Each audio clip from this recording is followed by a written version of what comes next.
네, 반갑습니다. 오늘 같이 보실 리포트는 원익 IPS입니다. 5월 10일 날 하나투자증권에서 나온 리포트고요. 이순학 애널리스트 분이 작성하신 자료고, 투자 의견은 바이, 목표 주가는 63,000원을 제시를 하셨네요. 한경에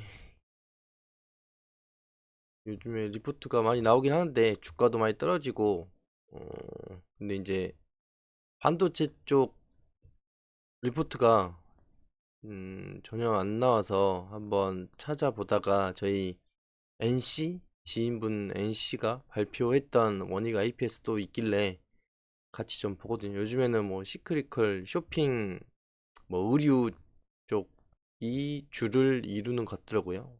화학하고 음 그래서 반도체가 어, 리포트가 없길래 원익은 저희가 많이 제가 올렸던 거라 리포트로 잠깐 참고하고 원익도 중요한데 이거 전체 반도체 리뷰가 전혀 요즘에 안 나오는 것 같아서 분명히 어제까지만 저번 주까지만 해도 슈퍼 사이클이었는데 갑자기 뷰가 바뀌고 리포트도 안 나오고 하는 것 같아서 같이 한번 전체적으로 반도체 저도 공부할 겸 해서 한번 뉴스도 보고 했거든요. 이렇게 없나 뉴스가 어제 뉴스에는 5월 11일 그러니까는 이제 오늘 저한테는 오늘인데 어제 날짜로는 어제로 어제 뉴스에 흔들리는 K 반도체 파운드리 메모리 팹리스 모두 위기 막 이런 뉴스 나왔어요.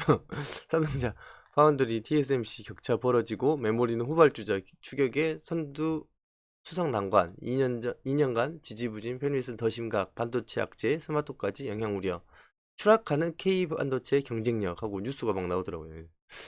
음, 이제 원익도 차트로 보시면 이제 이거는 많이 보여드릴까 월봉 뭐 59,300원 최고점에서 이 정도 이제 살짝 떨어진 건데 음, 시장에서는 조금 과민하게 반응하는 거 아닌가라는 생각이 들고 후발주자 추격 따른 점유 뭐 이런 뉴스 나왔는데 음,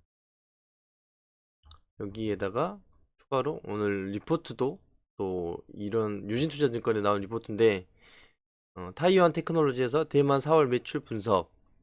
대만이 뭐 반도체 쪽은 저희랑 대만이랑 하고 있으니까요. 괜찮다고 할 수 있지만 기대보다 좋지는 않다. 어. 대만 IT 4월 매출 전년 동기 동월비 플러스 16.3%, 전월비 플러스 3.4%. 대만 100개 주요 테크 기업들의 3월 합산 매출은 1.48조, 타이완 달러 약 59조 5천억 원 정도. 전월비 이렇게 증가했다. 절대 레벨은 여전히 높은 수준이지만 1에서 3월과 비교하면 전년비 매출 증가율 모멘텀의 둔화세가 뚜렷하다. 음. 그러니까 이 뉴스나 리포트 보면 분명히 슈퍼사이클 초입이라고 했는데 DI도 보면 엄청 많이 떨어졌기 때문에 슈퍼사이클 초입이 지금이라고 컨센도 다 나와 있는데 왜 이렇게 떨어지는지는 음, 뭐 조금 시장에서 과하게 보고 있는 거 아닌가 라는 생각이 좀 들고요. 뭐 미국이랑 반도체 쪽이 다 깨져서 그런 걸 수도 있는데 뭐 그냥 숫자가 찍히니까 지켜봐도 되지 않을까라는 생각을 좀 조심스럽게 하고 있고요. 개인적으로는 예상했던 모멘텀 둔화 그러나 둔화 속도는 다소 의외. 3월에 이거는 이제 원익 내용을 좀 해야 되니까요. PC랑 노트북 수요는 증가했었다. 근데 기대보다는 좋지 않았다. 음. 한마디로 이제 정리하면 4월 대만 데이터는 괜찮았다고는 할 수 있지만 기대보다 더 좋지는 않은 것이라 결론 낼 수 있을 것 같다. 어, 팬더, 팬더멘털 측면에서는 이익 레벨과 이익 모멘텀이 가장 중요하다고 할 수 있다. IT 기업들의 실적은 추가로 개선될 것으로 예상된다. 기업들의 전망도 시장 조사 기관들의 전망도 그러하다. 음, 어닝 시즌이 마무리되면서 향후 주가는 다시 모멘텀과 수급, 매크로 변수 변화 등에 좀 더 영향을 받게 될 가능성이 높다. 미국과 유럽의 백신 접종이 확대되면서 일부 바빠른 헤지 펀드를 중심으로 한 언택트에서 컨택트로의 포트폴리오 변화도 향후 투자 전략을 복잡하게 만들 변수가 될 것이다. 글쎄요, 이게 그렇다고 해서 뭐 서버 메모리나 그런 게 줄어들까라는 생각도 들고 PC 수요도 마찬가지고 메모리 투자는 계속 되지 않을까라는 생각을 하고 있는데요. 이게 뭐 차량용 반도체도 마찬가지고 반도체에 들어가는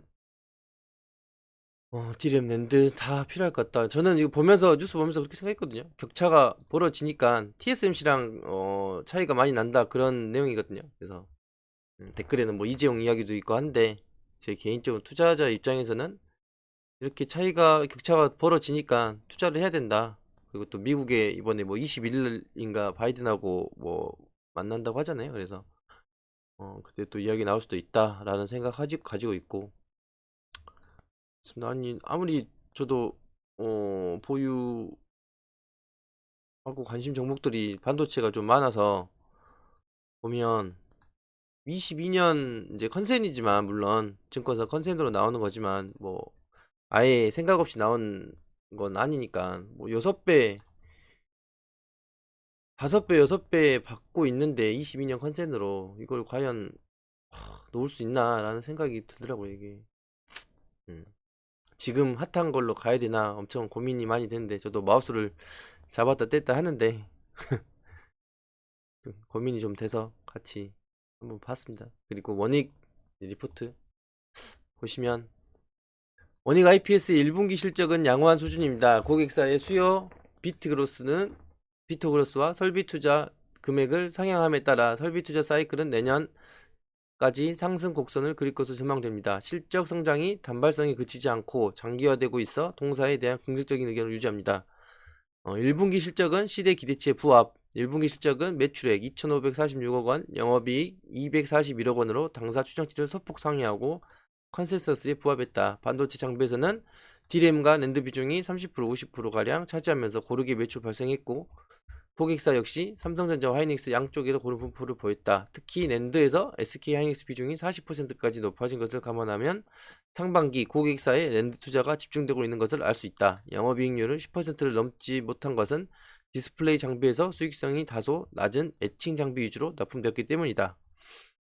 고객사들의 설비 투자 확대 전망. 그러니까 이런 리포트만 봐도 고객사들 1분기 실적 발표에서 특징적이었던 점은 올해 설비 투자를 확대할 의지를 내비쳤다는 점이다. 코로나19에도 불구하고 대부분의 응용처별 수요 빅트 그로스가 높아 캐파 확장 및 공정 전환에 적극 나서겠다는 것이다. 이에 따라 동사를 비롯한 장비 업체들의 실적 기대감이 높아지고 있는데 동사는 매출액을 셋업 기준으로 인식하고 있어 올해 실적보다는 내년 실적에 반영될 여지가 높다. 따라서 올해 예상 실적은 기존 전망치에서 큰 변화 없이 매출액 1.35조 원, 영업이익 2,316억 원으로 소폭 상향 조정했다. 2,316억 원. 2,316억. 비슷하네요, 영업이익이. 그러니까 이게 참 예상을 너무 과하게 했던 건지 그러네요. 이게 저는 동사에 대한 투자 목표를 유지한다. 디램과 랜드 가격 모두 상승하기 시작해 반도체 상승 사이클의 초입에 있다. 이거 저도 투자 아이디어가 이거거든요. 워낙 이제 많이 나오니까 고객사들의 재고가 정상 범위 아래로 내려가고 있어 투자 확대가 나타나기 시작했다. 그럼에도 불구하고 최근 1개월가량 주가가 조정받았고 해외 반도체 장비 기업들에 비해 여전히 저평가받고 있다. 현 시점에서 매수 전략을 추천한다. 지금 한 뭐 15배 몇 배 받나요? 15배 정도 받고 있나요? 포워드 퍼로 추정 퍼로 13배 14배 받고 있는 것 같은데 떨어져서 근데 이거는 뭐 TEL이랑 ASML을 뺐는데 램리서치랑 KLA, AMAT 뭐 조금 비교군이 그렇긴 한데 20배 가면 좋겠네요. 제 보유 관심 종목들도 시간 다 이대로 된 것 같은데 내용 좀 괜찮은 것 같아서 같이 봤습니다. 이상으로 발표 마치도록 하겠습니다. 감사합니다.